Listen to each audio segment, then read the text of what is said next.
Hello YouTube, Skip Wolf here back with another video for your viewing pleasure, and we are going to go through the top 10 best albums of 2024. And reason it's top 10 and not a top 25 is because this was pretty much a doldrum year for 2024, and hopefully 2025 is better on that, because like it is a shame that there wasn't that much to really go behind, especially when you got to like June, July, August, September. There was not much, unless I am missing something, or if I see a video from Rocked Reviews or something like that that tells me that there was some, or other people out there that tells me there were other albums that came out. But like I did manage to find a pretty solid amount of albums as it was.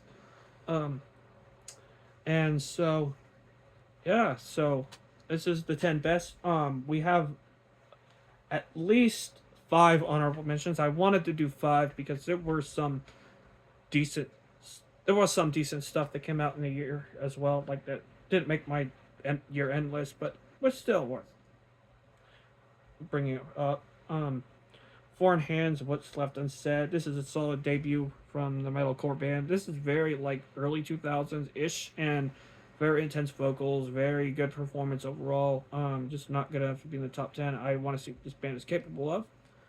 Um, Linkin Park From Zero is another for honorable mention. Very solid starting point for this lineup. I think there is a lot of goodwill that could be done in the future and stuff. This is very good, like mixture of styles that they've been known for. Emily Armstrong is a decent enough vocalist on this era of Linkin Park. I want to see more from this.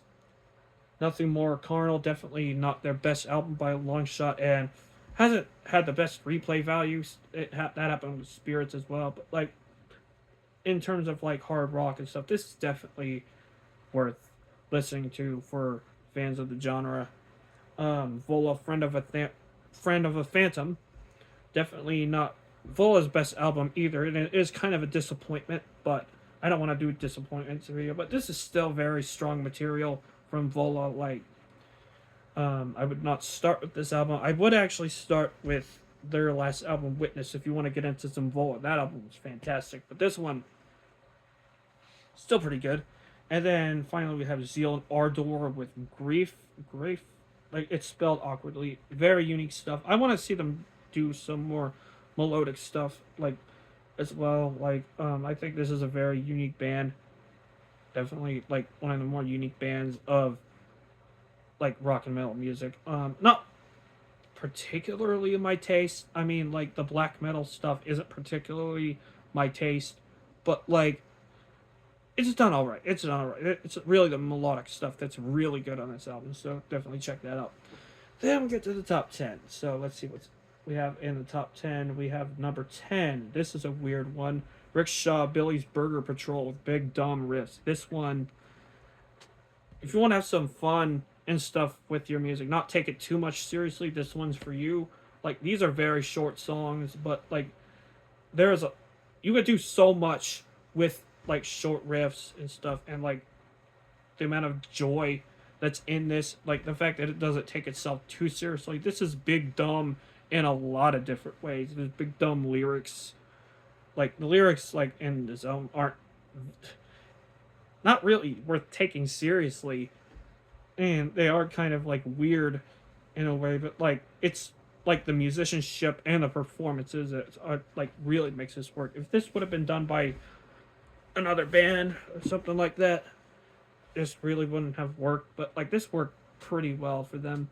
Definitely give them a pass at number 10. Number nine, this I just recently heard this one, Inertia Second Shadow. This is a very solid kind of metalcore, post-hardcore, progressive-ish kind of thing. I could definitely see a lot of comparisons to different bands. This is an Australian band, I think, because they have the guy from Thornhill doing vocals on a track, and that song is very good. Probably my favorite on the album, and there's a lot of good stuff on here too. Um, I feel like this band is going to have like this could go either one or two ways with this band. Either they try to make a name for themselves, obviously, try to be unique, or they don't. And I hope they don't fall into like the more generic stuff And there are shades of that here, but it is performed very well, I think. And then yeah, this is just a very strong um amount of stuff, amount of material from the band. Inertia, Second Shadow, definitely solid.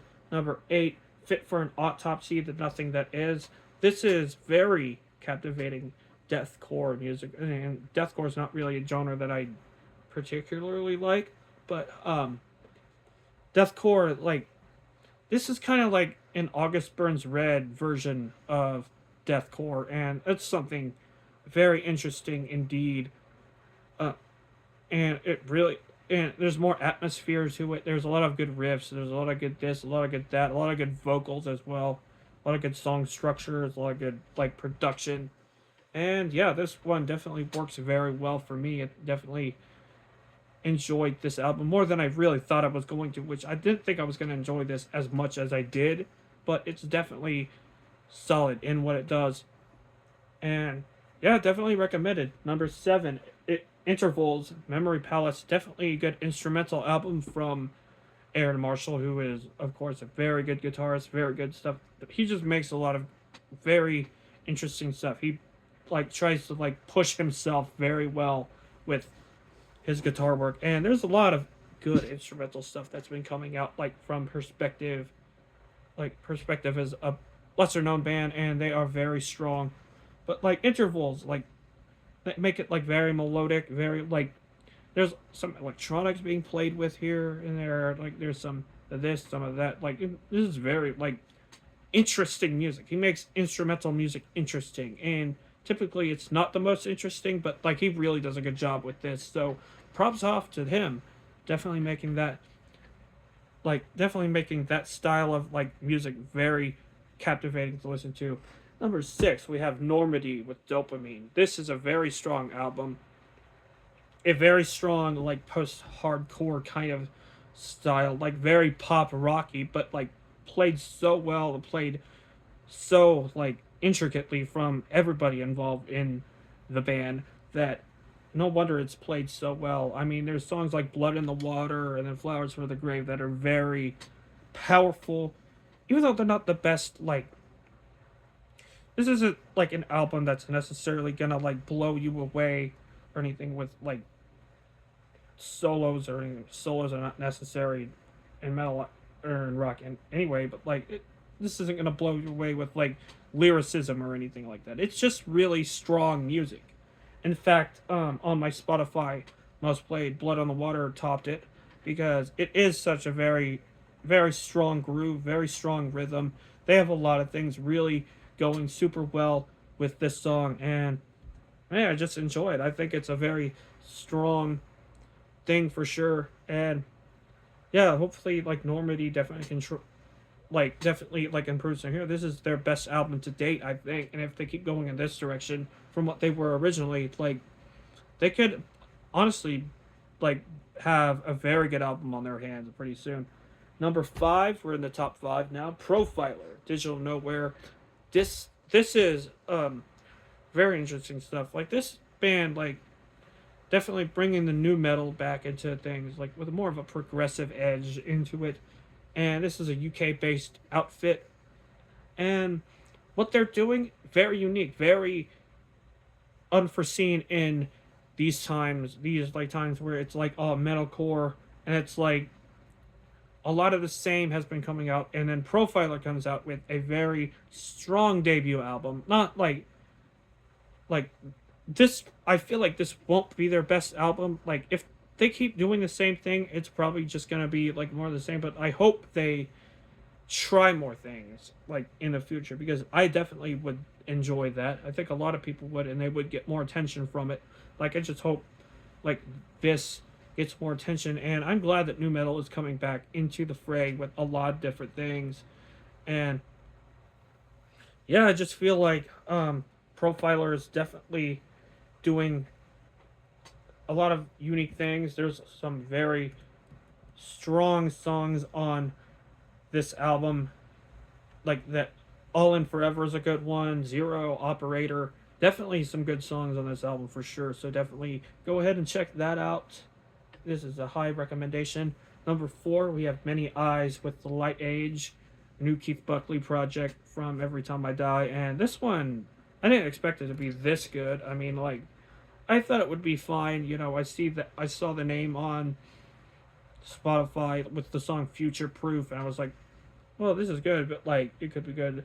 I was wrong. This is a very strong, like, metalcore esque kind of metalcore, like with some alternative rock kind of thing, and works very well. Like, this is kind of like a very heavier version of alt rock, in my opinion, alternative metal, in my opinion. Like, definitely heavy on that. And then there's a lot of heavy hitting moments on this album that are just very tenacious and um, very interesting. A lot more interesting than what you would expect from from a side project from this band, this legendary band that has had some very good albums under their belt. Obviously, like, this one definitely deserves a lot of attention for what it tries to do, and yeah, it's very strong. And then we get to the top 3. Number 3, Era with Cure. This one came out in April of this year, and the spring is really when we got the best stuff from this year. And this one, like, sees Era trying some different things as well. Like, it's not like it's not like their typical, like, metalcore, like, um metalcore jet-ish kind of thing, a progressive metalcore kind of thing. They try some more melodic stuff. They have a new producer, which I'm glad the other producer wasn't on this one, Daniel Bronstein or something like that, Bronstein, however you say his name. And with that, he really takes this band's sound to another level that makes it, like, more, like, polished, but not artificial in a way. This is very strong stuff, and of course the vocals are very strong on across all this album. He tried some ballad stuff on here, which is very nice. I think Past Life Persona, I think, is a track that they tried that on, and Blue Reverie as well. They tried that, and there's other really good songs. Rumor of Light, Crawl Backwards Out of Heaven, Pale Iris, which was released early, title track, very good stuff. And yeah, I mean, like, Era's Cure is definitely, like, could be a good contender for, like, an album of the year, but, like, it's not album of the year. Like, obviously, like, there just wasn't really enough that was, like, fantastic in this year. But Era is probably one of the bands closest to that, as is the next band on the list. And a big surprise for me, Dead Poets Society at number 2 with Fishing.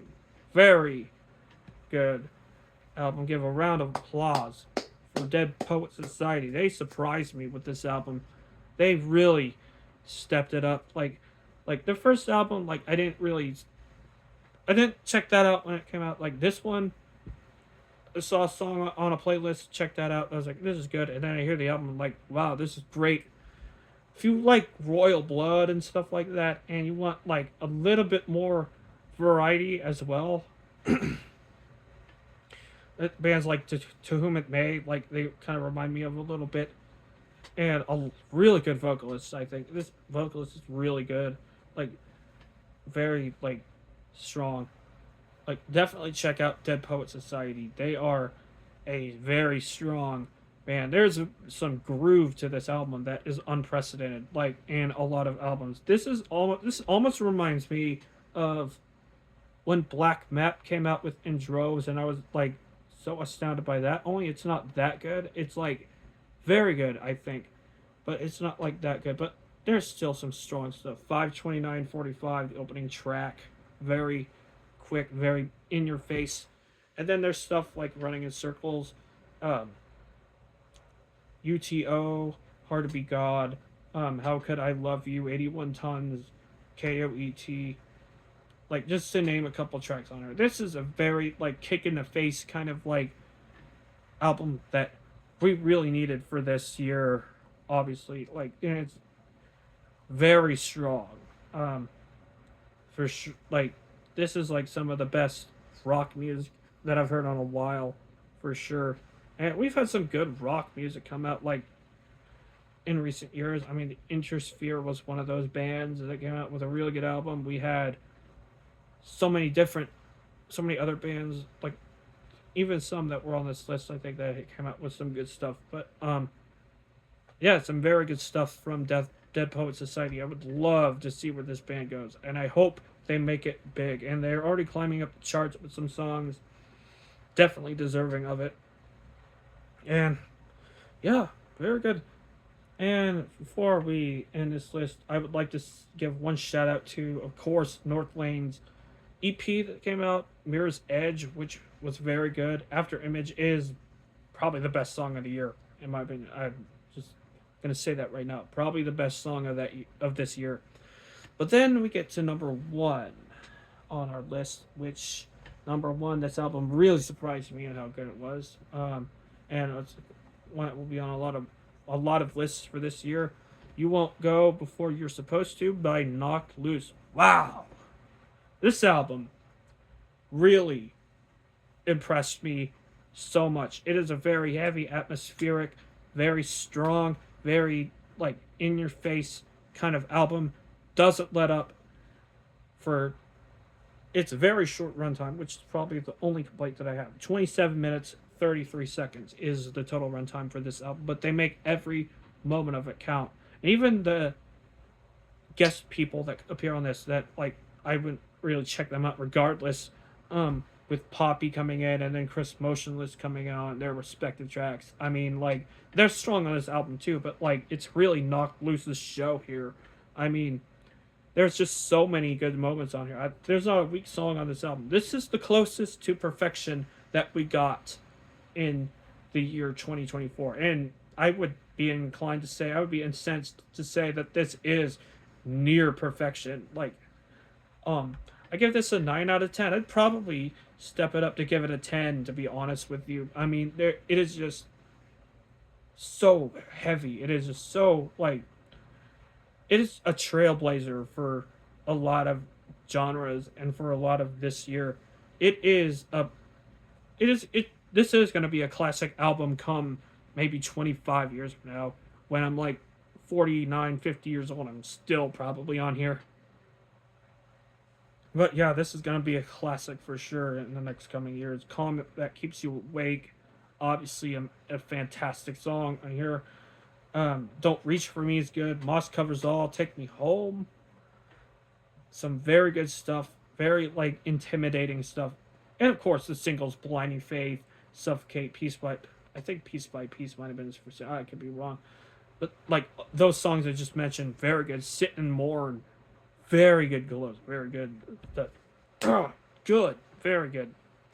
I love this album. Definitely recommend this album. I wish I could get the vinyl version, but there's just a lot of things on the mind right now because it's Christmas holiday, and I wish I could get the vinyl. I have the CD, which is enough. So, yeah. Knocked Loose, You Won't Go Before You're Supposed to. Definitely deserving of the title Best Album of this year, and definitely give another round of applause to them for making the best album of the year. And that's pretty much it for my video. So definitely let me know what you think in the comment section down below. Of course, this is Scamp the Wolf signing out.